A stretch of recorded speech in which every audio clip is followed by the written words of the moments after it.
काल मतदान झालं 23 नोव्हेंबरला आणि आज आचारसंहिता 21 नोव्हेंबरला आचारसंहिता संपलेली आहे. त्याच्यामुळे लाडक्या बहीण योजनेचे ज्या ज्या महिलांचे पैसे अडकलेले होते एका महिन्याचे 2 महिन्याचे ते आता येण्यास सुरुवात होणार आहे. तसेच पुढचे जे 2100 रुपये आहेत त्याचं सुद्धा एक खूप महत्वाचं अपडेट आहे, मोठी अपडेट आहे. पण हे सगळ्या याच्यामध्ये काही अडचणी आहेत आणि त्या अडचणी जर समजून नाही घेतल्या तर तुमचे पैसे येणार नाहीत, राहिलेले पण पैसे येणार नाहीत, पुढचे पण येणार नाहीत. त्या अडचणीमध्ये एक सगळ्यात पहिली जी आहे त्याच्यामध्ये एक नवीन अट टाकण्यात आलेली आहे. ती अट काय आहे, तुम्हाला काय करावं लागेल हे समजून घ्यावं लागेल, नाहीतर पैसे मिळणार नाहीत.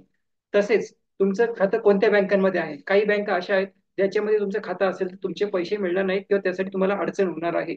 आणि काही महिलांचे हे अर्ज परत तपासले जाणार आहेत, काही महिलांचे अर्ज हे परत तपासले जाणार आहेत. ज्यांचे तपासले जाणार आहेत परत त्यांना सुद्धा अडचणी होणार आहेत. आता कोणत्या महिलांचे तपासले जाणार आहेत ते पण बघावं लागेल. अशा काही अडचणी आहेत, अशा काही महत्वाचे अपडेट आहेत ते आपण या व्हिडिओमध्ये पूर्ण समजून घेणार आहोत, नीट माहिती घेणार आहोत. त्याच्यामुळे व्हिडिओ शेवटपर्यंत बघा. आणि तुम्हाला कमेंटमध्ये सांगायचंय की तुम्हाला लाडके बहीण योजनेचे आतापर्यंतचे पूर्ण पैसे मिळाले का. नसतील मिळाले तर कोणत्या महिन्याचे मिळाले नाही आणि तुमचं खातं कोणत्या बँकेत आहे, कोणत्या बँकेत खातं आहे हे पण सांगायचं आहे कमेंटमध्ये. लाडकी बहीण योजना सुरू झाली आणि करोडो महिलांना 1,500 रुपये महिन्याला त्यांच्या खात्यांमध्ये जमा करण्यास सुरुवात झाली.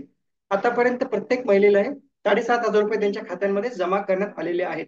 पण बऱ्याच महिला अशा आहेत ज्यांना आतापर्यंत काही महिन्याचे पैसे मिळाले नाही, कोणाला एका महिन्याचे मिळाले नाही, कोणाला 2 महिन्याचे मिळाले नाही. ते पैसे का बरं मिळाले नाही, त्यात काय अडचणी होत्या आणि ते आता मिळतील की नाही मिळतील ते पण बघूया. आणि पुढचे जे 2100 रुपये असतील, पुढचे जे 2100 रुपये असतील ते कुणाला मिळणार नाहीत, कुणाला त्यामध्ये अडचणी येतील, कुणाला मिळणार नाही ते पण समजून घेऊयात.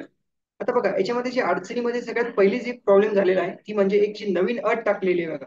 एक नवीन अट काय टाकण्यात आलेली आहे, जर तुम्हाला इतर कोणत्या योजनेचा लाभ मिळत असेल, म्हणजे समजा इंदिरा गांधी निराधार योजना असेल, तुमची संजय गांधी निराधार योजना असेल, श्रावण बाळ योजना असेल, अशा किंवा अजून इतर कोणती योजना असेल ज्याचा तुम्हाला लाभ मिळत आहे आणि त्याचे जे पैसे आहेत त्या योजनेचे, दुसऱ्या योजनेचे, ते 1,500 पेक्षा जास्त असतील तर मग तुम्हाला पैसे मिळणार नाही. राहिलेले पण पैसे मिळणार नाही आणि पुढचे जे 2100 रुपये जे काय असतील ते सुद्धा मिळणार नाहीत. त्याच्यामुळे पहिले हे बघून घ्या की तुम्हाला इतर योजनांचे लाभ मिळत आहे की नाही.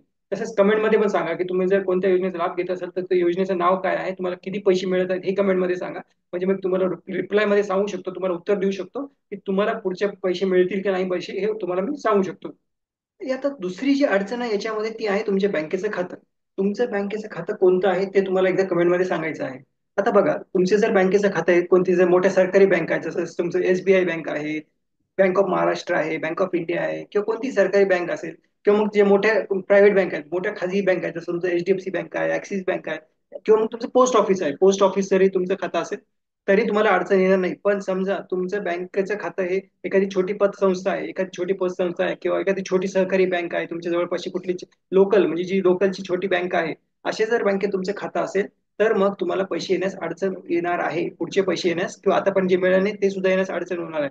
कारण काय होतं बघा, ही छोटी पतसंस्था असेल किंवा जी छोटी मोठी एखादी लोकलची बँक असते त्याच्यामध्ये गैरव्यवहार होत असतात, त्याच्यामध्ये फसवणूक होत असते. आणि अशा बँका जर तुम्ही खातं वापरलं असेल तर तुम्ही काय करून घ्या, लवकरात लवकर तुम्ही दुसऱ्या पोस्ट ऑफिसचं खातं उघडून घ्या किंवा सरकारी बँकेत उघडून घ्या आणि तिथे तुमचं लाडकी बहीण योजनेचं ते ते खातं मग तुम्ही बदल करून घ्या. तुमचं जे आधार सेडिंग असतं तुमच्या आधारला काय करा, मग त्या खात्यात जोडून घ्या. कारण अशा ज्या छोट्या बँक असतील, पतसंस्था असेल किंवा एखादी छोटी सहकारी बँक असेल, त्याच्यामध्ये फसवणुकीचे चान्सेस असतात, फसवणूक होऊ शकते, गैरव्यवहार होऊ शकतात आणि सरकार याच्यामध्ये मग पैसे टाकताना विचार करतं की पैसे टाकायचे की नाही टाकायचे. त्याच्यामुळे तुम्हालाच अडचण होणार आहे. त्याच्यामुळे अशी जर एखादी छोटी पतसंस्था छोटी सहकारी बँक असेल तिथून तुमचं खातं बंद करा तिथून आणि मोठ्या बँकेमध्ये टाकून घ्या आणि मग तुमच्या आधारला ते जोडून घ्या, आधार सेडिंग करून घ्या. म्हणजे मग तुम्हाला लाडकी बहीण योजनेचे पैसे येण्यास अडचण होणार नाही. तर तिसरी जी अडचण आहे बघा ती म्हणजे आता काही महिलांचे फॉर्म हे परत चेक केले जाणार आहेत, परत तपासले जाणार आहेत. आता ते कुणाचे परत तपासले जाणार आहेत, जर ज्या महिला पात्र नव्हत्या बघा, काही महिला ह्या पात्र नसतानाही त्यांनी अर्ज भरले आणि त्याचा लाभ घेतलेला आहे, त्यांना पैसे मिळालेले आहेत. त्याच्यामुळे अशा काही महिला असतील सरकार त्याचे परत अर्ज हे चेक केले जाणार आहेत. आणि जर पात्र सापडलं नाही, समजा त्यांचं जर खोटं सापडलं, त्यांनी खोटं अर्ज भरलेलं हे सापडलं तर त्यांना यातून बाद केलं जाणार आहे, त्यांचे अर्ज नामंजूर करून यामध्ये त्यांना पुढे पैसे मिळणार नाहीत, या योजनेचे पुढचे त्यांना पैसे मिळणार नाहीत. आणि आतापर्यंत जे मिळाले होते ते सुद्धा सरकार वसूल करू शकतं. वसुलीचं आपण नक्की आता सांगू शकत नाही ते कसं वसूल करेल, पण पुढचे पैसे मिळणार नाहीत जर तुम्ही यासाठी पात्र, खरंच यासाठी पात्र नाही आहात. बघा या व्हिडिओमध्ये आपण ज्या काही 3 ते 4 अपडेट्स बघितल्या, जसं की तुमचं दुसरं तुम्ही कोणत्या योजनेचा जर तुम्हाला फायदा मिळत असेल तर तुम्हाला अडचण येऊ शकते किंवा मग तुमचं बँक खातं कोणत्या बँकेत आहे त्याच्यानुसार सुद्धा तुम्हाला अडचण येऊ शकते किंवा जर तुम्ही खरंच पात्र नव्हते पण तुम्ही अर्ज भरला तरी तुम्हाला अडचण येऊ शकते. या गोष्टी तुम्ही लक्षात घ्या, नीट लक्षात घ्या, आणि मग तुम्हाला कळून जाईल की तुम्हाला पुढचे पैसे येणार आहेत की नाही, किंवा राहिलेले पैसे येणार आहेत की नाही.